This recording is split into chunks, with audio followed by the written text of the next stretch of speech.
The friendship between Moses Mendelssohn and Gotthold Ephraim Lessing was the paradigm of Jewish Christian male friendship in German and European culture of the 18th century. Only once in his published work did Moses Mendelssohn distance himself from his friend Lessing and publicly criticized one of Lessing's writings. Mendelssohn's disagreement must therefore have been very serious. It concerns Lessing's philosophy of history, which Lessing developed in his treatise Die Erziehung des Menschengeschlechts, The Education of the Human Race, published in 1780. There, Lessing had allocated 3 phases or epochs in the education of the human race. A childhood of the human race, in which humanity is given an inner worldly moral education through reward and punishment as revealed in the Hebrew Bible.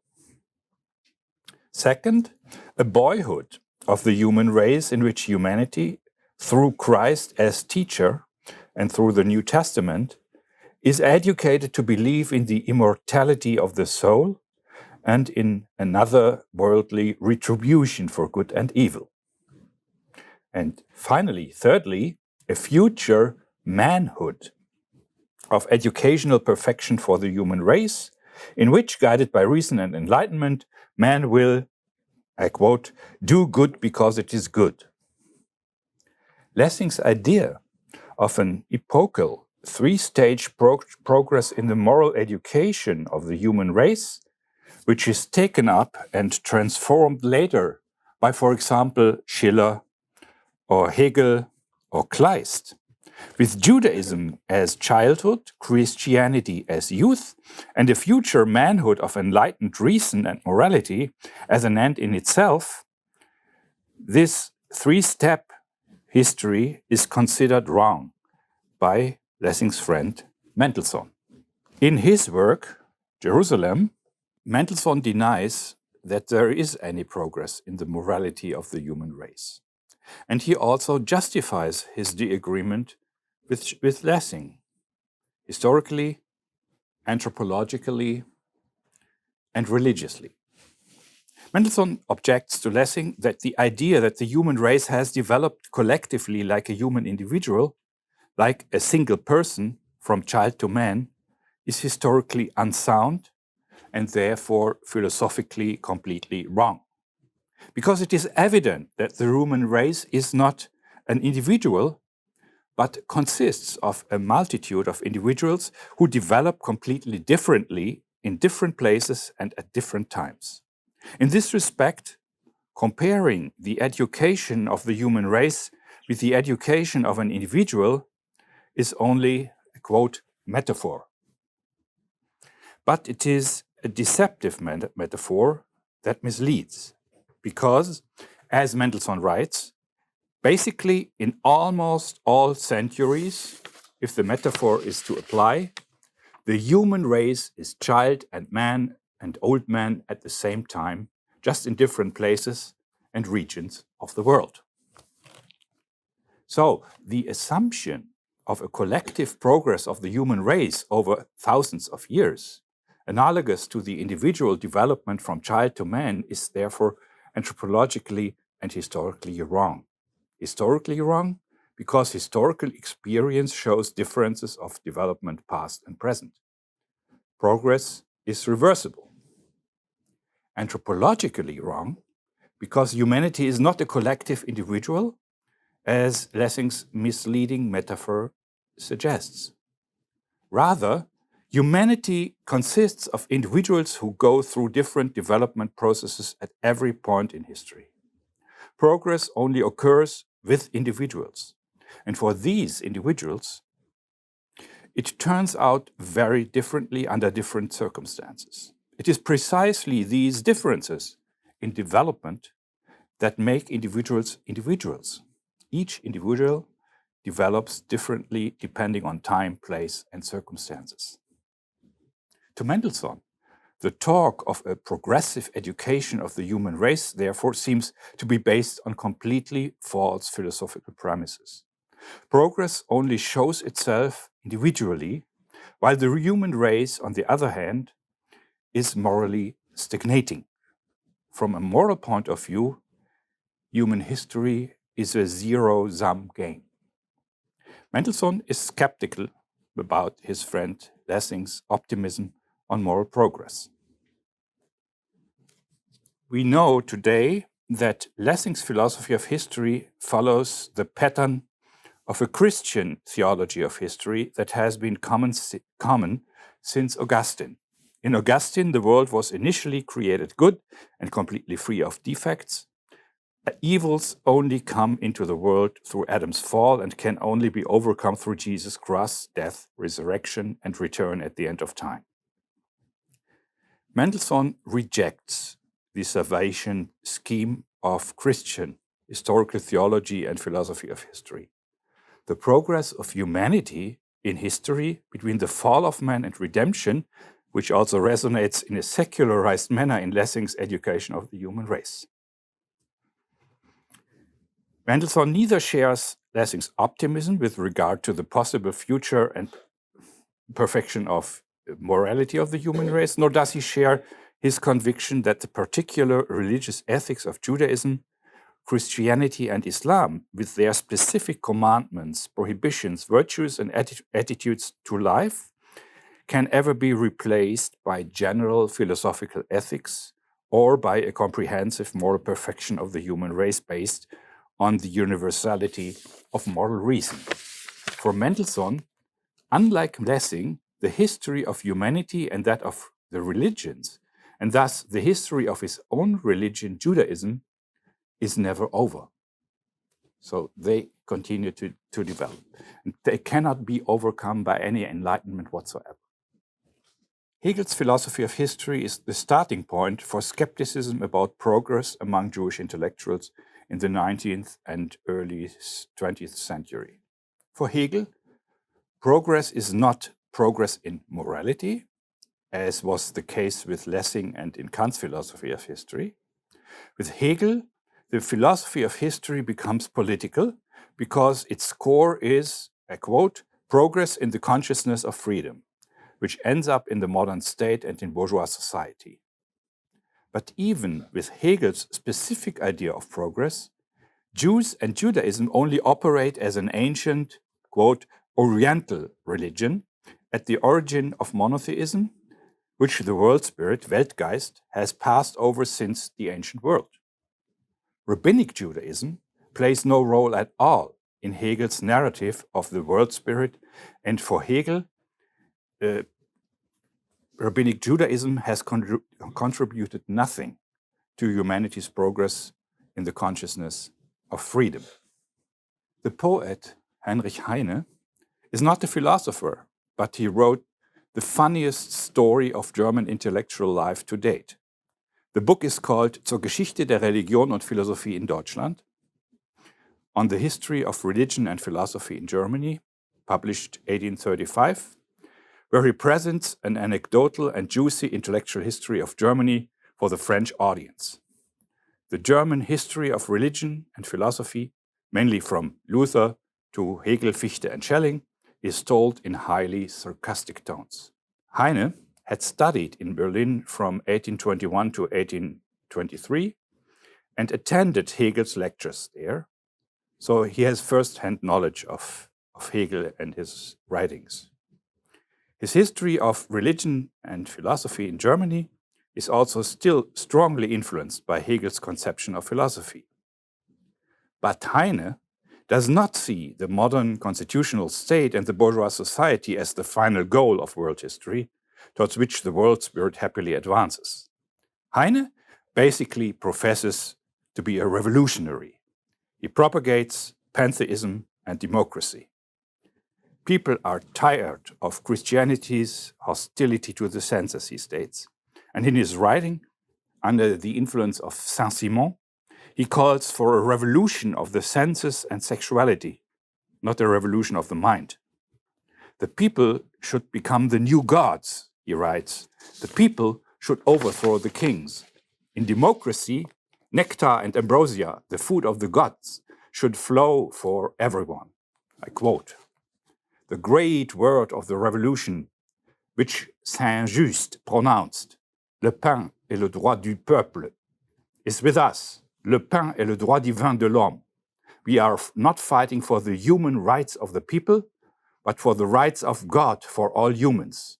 We are creating a democracy of equally glorious, equally holy, equally blessed gods." So Heine. This revolution should not be aimed at the progress and prosperity of the grandchildren in the future, but should enable happiness and joy in the present. Not the hope for progress in the future should mobilize the masses. Instead of longing for future satisfaction, they shall enjoy a sensual and satisfactory present. It is not, as with Hegel and Marx, work, Arbeit, that advances world history, but rather play, art, and pleasure. The revolutionary energy should be directed towards the present, not the future. Progress is today. These are elements in the work of the poet Heine that Walter Benjamin and Hannah Arendt will refer to affirmatively in the 20th century. Nachman Krochmal. The opposition to Hegel's philosophy of history was completely different in the case of Nachman Krochmal, a Jewish historian and philosopher in Eastern Europe. His unfinished major work, Moreh Nevuchei Hazman, was written in the years before his death in 1840, practically at the same time as Heine's Zur Geschichte der Religion und Philosophie in Deutschland. But Krochmal writes as an Orthodox Jew. He writes for Jewish readers in Hebrew, and he writes a completely apolitical philosophy of religion. Nonetheless, Hegel is the only Christian philosopher mentioned by name in Krochmal's work. The opposition is therefore explicit and has its core in a completely different view of Judaism. While with Hegel, since his Phenomenology of Spirit in 1807, the spirit rises in dialectical steps from simple perception through the reflection of history and revelation and self-reflection of consciousness to the self-consciousness of freedom, absolute knowledge, and the world spirit coming to itself. Krochmal sees only God as an absolute spirit, Ruach Muchlat, which has been recognized by the Jews since ancient times. The other peoples and their respective national spirit, here Krochmal uses a term from Herder, on the other hand, Volksgeist, only develop particular ideas of God and the gods. Only the Jews share in the absolute spirit of Jewish monotheism. Only through Jewish history and in Jewish history does the absolute spirit of God act on the Jewish people, reveal itself and manifest itself in Jewish religious history, which is told chronologically in numerous chapters of Krochmal's Moreh Nevuchei Hazman. That's a voluminous work. In contrast to Hegel's philosophy of religion, in Krochmal's Jewish religious history of the absolute spirit, Christianity never replaces Judaism, as opposed to Hegel. Rather, Judaism as a religion of the absolute spirit will never be overtaken or superseded by any religious historical progress in world history until the present day. Samuel Hirsch. As a rabbi, Samuel Hirsch was one of the leading representatives of Reform Judaism in Germany, Luxembourg, and the United States. He is one of the fathers of liberal Judaism in the United States. In his early work on religious philosophy, Die Religionsphilosophie der Juden, the religious philosophy of the Jews from 1842, so that's only 2 years from Krochmal, but very different again. In that early work from 1842, Hirsch directly confronts Hegel's philosophy of religion. Hirsch is not a skeptic of progress, but for him, Only Judaism makes religious progress beyond paganism and Christianity. Hirsch tells world history as a religious history initiated by God, in which Judaism, as what he calls active religiosity and as what he calls intensive religiosity, overcomes paganism. Christianity, as extensive religiosity, arises from Judaism and spreads throughout the world, while ultimately a messianic absolute religiosity unites Christianity and Judaism in the future. For Hirsch, Reform Judaism is the legacy of biblical and rabbinic traditions, as well as of Christian impulses. On this point, Samuel Hirsch represents a whole generation of liberal rabbis and Jewish religious philosophers who take Christianity seriously as the offspring of Judaism. But they reject the Christian theology of history and the Christian philosophy of history, in which Christianity replaces Judaism in world history and replaces Judaism as a historical power. This so-called substitution theology in Christianity, which survived only slightly secularized in Lessing and Hegel, is countered by the Jewish liberal rabbis, such as David Einhorn, who was also one of the founders of liberal Judaism in the US, and others, going up to, one could say, even Hermann Cohen. In that philosophy of Jewish liberal rabbis and philosophers, it is special that they take Christianity seriously, but that they have a different model of Judaism. The messianism is no longer the coming of one personal Messiah, but messianism is understood as the universal spread of Jewish biblical ethics and the Ten Commandments in the world, to which Christianity has also historically contributed. Christianity, thus, is not historical progress over Judaism, but serves the universalization of Jewish ethics, because the Ten Commandments are known everywhere in the world. Franz Rosenzweig. Before the First World War, the philosopher Franz Rosenzweig had already critically examined Hegel's political and legal philosophy in his dissertation Hegel and the State. In the third part of another work, his major work on religious philosophy, The Star of Redemption, published in 1921, Rosenzweig deals with the relationship between Judaism and Christianity. Contrary to Hegel, he redefines the role of Judaism in this relationship. Like Samuel Hirsch and Rosenzweig's elderly mentor Hermann Cohen, he takes Christianity very seriously, but he avoids the Jewish messianic outdoing of the Christian philosophy of history as he knows it from Hirsch and Cohen. In The Star of Redemption, Rosenzweig declares Jews to be the eternal people, which has an immediate relationship beyond time with God as the eternal Father. The Jews are always already beyond time and history, chosen to be eternal people of the eternal God. Here, Rosenzweig follows Mendelssohn, who had translated the Yud-He-Vav-He, the Tetragrammaton, with Der Ewige, the eternal. This implies there is no progress of time and history in God, the eternal. But there's also no progress in time and history concerning the relationship of the eternal people to its eternal God. So Judaism is taken out of world history. In the religious relationship with God, there is no progress, there's only eternal presence. This religio-philosophical vault against Hegel and the philosophy of history, namely Judaism outside of history, also explains Rosenzweig's unmistakable distance from Zionism.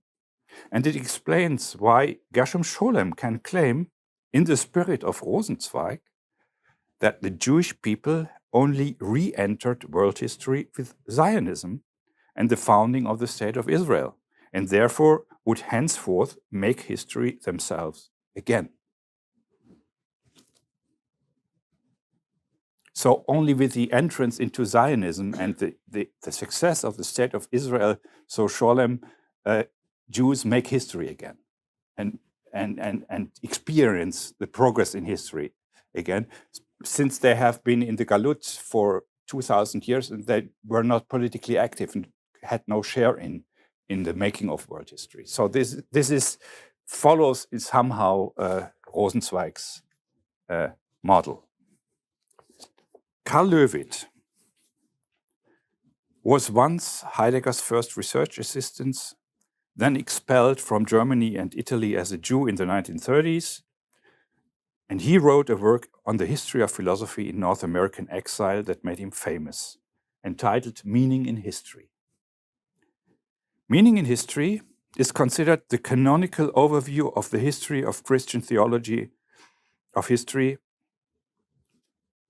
Geschichtstheologie, and the philosophy of history from Augustine to Joachim of Fiore, Kant, Lessing, Hegel, to Marx and Comte. Löwith interprets the modern philosophy of history since Voltaire and its thinking about progress as a secularized Christian theology of history. At the same time, he declares this secularization to be a philosophical failure and the philosopher's optimism for progress to be ideological and implausible. The undeniable technical and scientific advances of modern times have not led to improved social coexistence among humanity, let alone morality. Löwith therefore advocates what he calls dismantling of the Christian theological tradition in Western philosophy.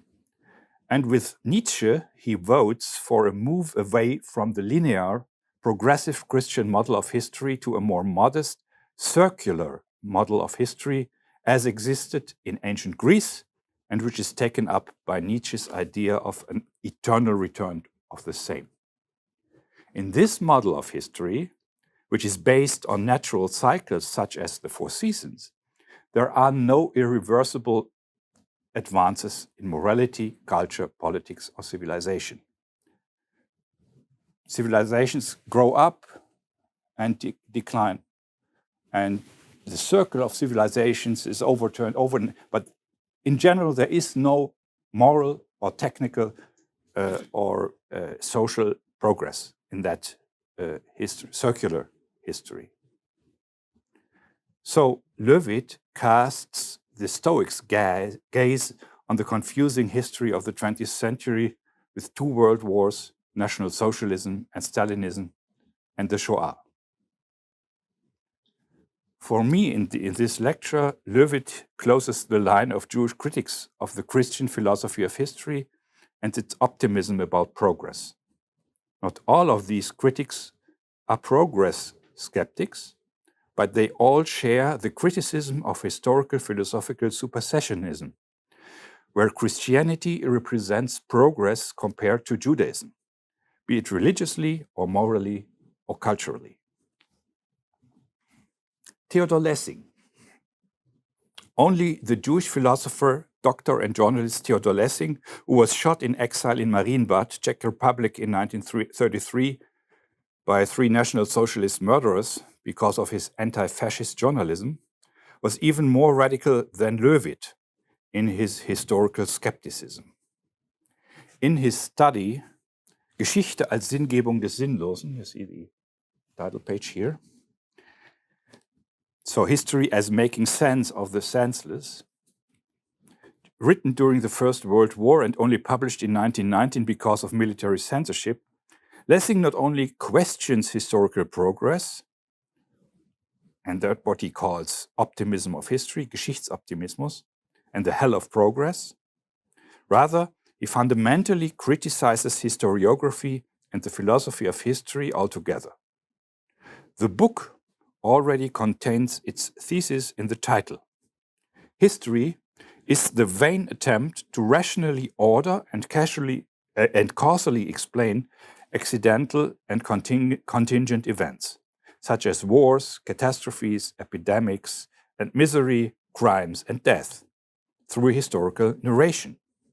Historicism, history, historiography, and the philosophy of history unite the inherently senseless randomness of the events a posteriori to make sense of it. Through historiography, and especially through the philosophy of history, a context of meaning is constructed that, for example, rationalizes the meaningless of dying in war. But this attempt is merely what Lessing calls a logificatio post festum, a retrospective rationalization. Dying in war has no sense. Even the supposed historical progress is just such a construct that is intended to distract from the fact that, as Hegel wrote, world history is a slaughterhouse, but otherwise completely pointless. Schooled on Schopenhauer's Buddhism and Nietzsche's anti-historicism, the history skeptic Theodor Lessing sees history as what he calls a lottery of fate, from which every person must find their personal path into life between, on the one hand, Epicurean affirmation of the world, and on the other hand, Buddhist denial of the world. Walter Benjamin.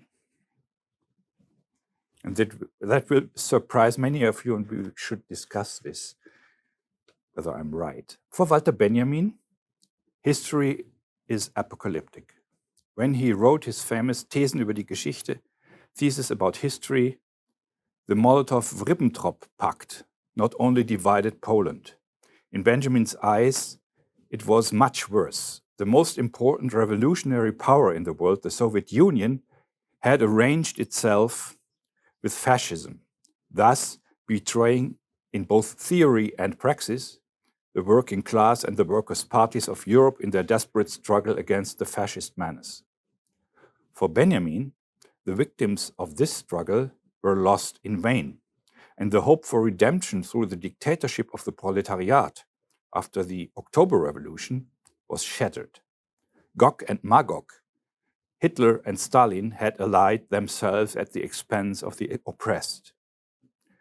Under these circumstances, Benjamin pessimistically interprets all of world history, past and present, as a history of disaster filled with oppression, exploitation, and destruction.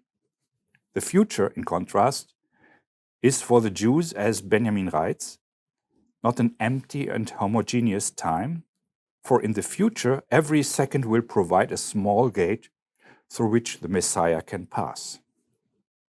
Nonetheless, for Benjamin, the coming of the Messiah does not entail a promise for a better future, but instead the promise of a stoppage of the continuum of the history of disaster on earth, and that it disrupts the homogeneity of time and ends the disastrous course of history.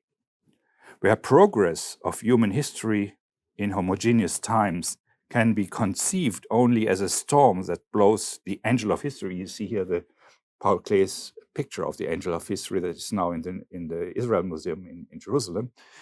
Where progress is only the storm that blows the angel of history further and further away from paradise, only the Messiah and the Last Judgment can bring it all to an end.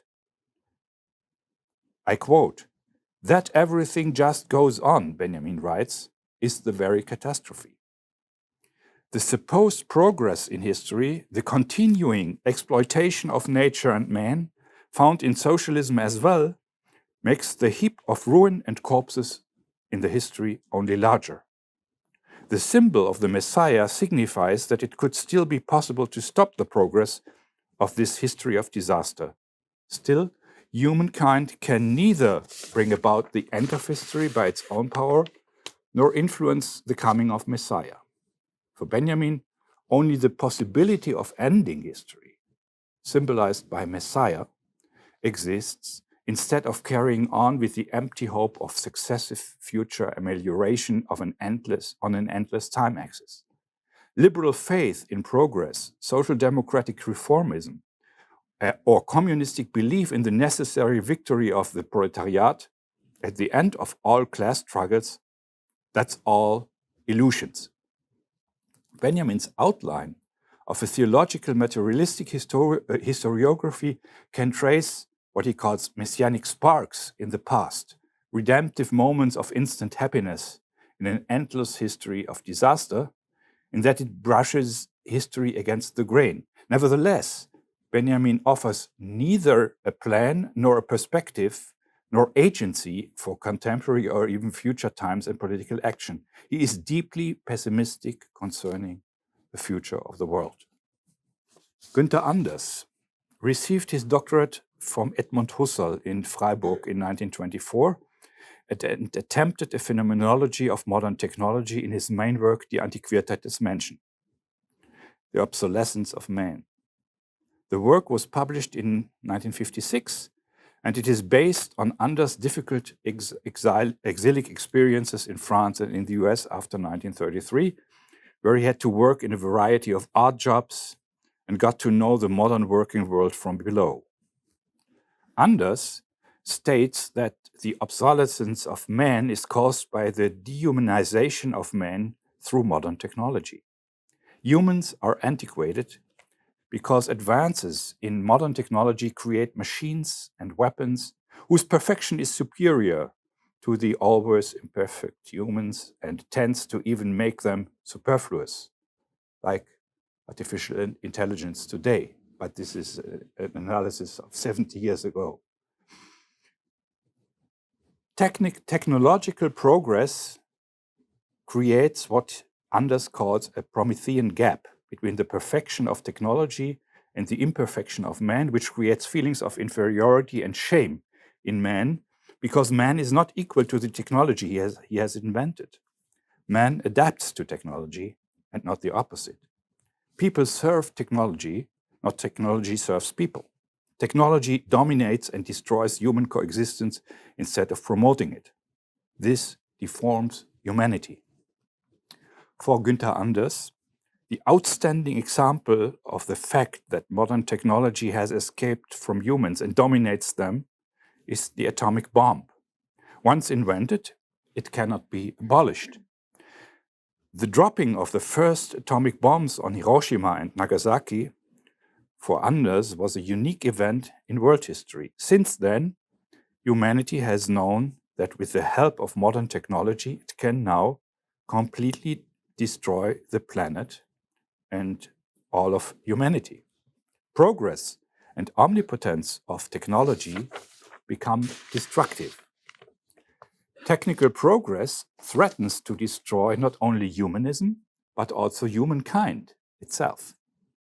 That is why Anders was politically and journalistically involved in the anti-nuclear movement and later in the ecology movement until his death in 1992.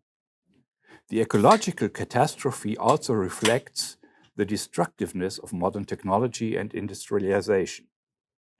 Our current discussions about artificial intelligence and the question of its controllability by humans could easily be reflected in Günther Anders' thesis of the Promethean gap. Humans create technical innovations such as artificial intelligence, which in the end they no longer control. And even worse, they cannot estimate the consequences of AI use. The same applies to the discussion about the possibilities and limits of genetic manipulation. It is always about skeptical reflection on the controllability of technical progress, through which, as Anders put it in 1956, people can do more than they can imagine. The consequence of Anders' critique of technological progress is humans should not do or may not do everything that they can do due to technological progress. At least they must reflect all the time on these advances. In the same book, Günther Anders also offers a phenomenology of television as a technical medium which could easily be transferred to the world of computer games. The screen becomes a substitute for the world. The technical simulation of the world instead of authentic human coexistence in the real world outside isolates and deforms people's humanities. With this, Günther Anders and, as we shall later see, Horkheimer and Adorno explicitly agree on another point. The industrialized mass murder in Auschwitz would not have been possible without instrumental reason and modern technology. Now we come to Adorno, last figure. I love the photo. It's taken in Heidelberg. You see Max Horkheimer, Adorno, and here in the background you see young Jürgen Habermas. Dialectic of Enlightenment, one of the canonical philosophical texts of the 20th century, will only be touched upon here. Max Horkheimer and Theodor Adorno wrote it in exile in California and published it as a book in Amsterdam in 1947. Contrary to a widespread understanding of enlightenment, which sees enlightenment as a progress in the rationality and reasonable self-determination of man, and his progressive liberation from the tutelage of natural forces, or of religion and political authority, the dialectic of enlightenment states that in modernity, since the Enlightenment, reason was narrowed down to instrumental reason, which dominates, alienates, and exploits the external and internal nature of people, and is ultimately functionalized into the domination of people and over nature. The progress in the rational control of the world through science and technology leads to a progressive exploitation of people and nature under capitalism through instrumental reason. The supposed progress of enlightened rationality is becoming, by the use of instrumental reason, so destructive that there is no room for historical optimism and change. Horkheimer and Adorno appear particularly skeptical of progress and only openly attached there to Kulturpessimismus, cultural pessimism, in the famous chapter on culture industry in the dialectic of the Enlightenment, which emerged from their Californian experiences with US media and cultural productions. If authentic art and culture is originally an end in itself, it becomes a commodity in the culture industry, which is supposed to be made marketable and sellable through endless reproduction of the same cultural products and serving the same emotions of the majority. The paradigm here is the Hollywood film, whose commercial success is based on meeting and reproducing mass taste instead of artistic quality. Commercial quantity reigns oppressively over artistic quality when authentic artistic creativity is completely subordinated to market power by the film studios. The result is not artistic progress and avant-garde, but rather cultural regression and mass stupidity among the audience, not only in the film industry, but also in the modern music industry, which is gradually replacing the world of the classic theater and concert business. We do not know what Adorno and Horkheimer would say today about the internet, but we may suppose that their critique of the culture industries and the marketability of their products in principle also fits the World Wide Web. Marketability is Trump and means cultural regression. Trump with a, not the name, I mean, is a noun here. Summary. This lecture presented several very different forms of skepticism about progress among modern Jewish philosophers and intellectuals. First, we had Mendelssohn's criticism of the idea of humanity's progress in morality. That is a criticism of moral progress. Then second, the anti-Hegelian criticism of religious progress and the criticism of supersessionist Christian theology of history, where Judaism is replaced and overcome by Christianity, an idea that can be found in Christian theology of history and only slightly secularized in the philosophy of history, so in Kant and Hegel and Lessing. This criticism is expressed in different ways by Heine, Nachman, Krochmal, Samuel Hirsch, Franz Rosenzweig, and Karl Löwith. Third, a general criticism of historical thinking and the belief in progress as a rationalization of the senseless and the accidental in Theodor Lessing.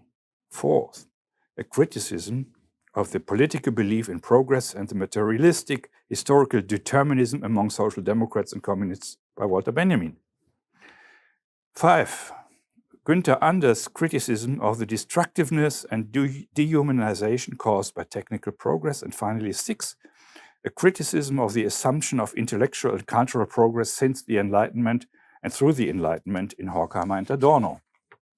Last but not least, we also must ask the critical methodological question of what is specifically Jewish about the skepticism or the criticism of progress of these Jewish philosophers and intellectuals. Couldn't this criticism have come from Christian, Muslim, or atheist philosophers? Of course, we would have to discuss this in each individual case, but to make it short, I want to propose a thesis here. Yes, there is a specifically Jewish perspective in this skepticism and criticism of progress by Jewish thinkers. This can be clearly shown for the 18th and 19th centuries. They argue against the anti-Judaic and the anti-Judaism tendency and terminology of the Christian theology of history, a theology of substitution or supersession, and the Christian-influenced philosophy of history. As Jews, the skeptics, they insist that Judaism is not an outdated religion that has been historically overcome by the common progress of mankind. This criticism begins with Mendelssohn and it ends with Rosenzweig and Löwith. The answer is more difficult with Theodor Lessing, with Walter Benjamin, Günther Anders, and with Horkheimer and Adorno. What is specifically Jewish there? They are secular Jews, all of them. They are all, in their view, neither Christianity nor Judaism as religions play a significant role in their philosophies. In these cases of those secular Jewish intellectuals, I would like to respond, what is specifically Jewish for all of these secular thinkers is the experience of anti-Semitism and mass death in the First World War. What is specifically Jewish is the common experience of Jewish discrimination, expulsion, flight from the Nazis, and exile. Finally, it is the experience of the Shoah, which for such diverse Jewish thinkers as Anders, Adorno, Horkheimer, and even Leo Strauss, at the other end of the political spectrum, was explicitly an existential stimulus for their criticism of progress. The Shoah is an event that made not only Jewish thinkers, but especially Jewish thinkers, doubt and despair of all advances in morality, culture, humanity, and even technology.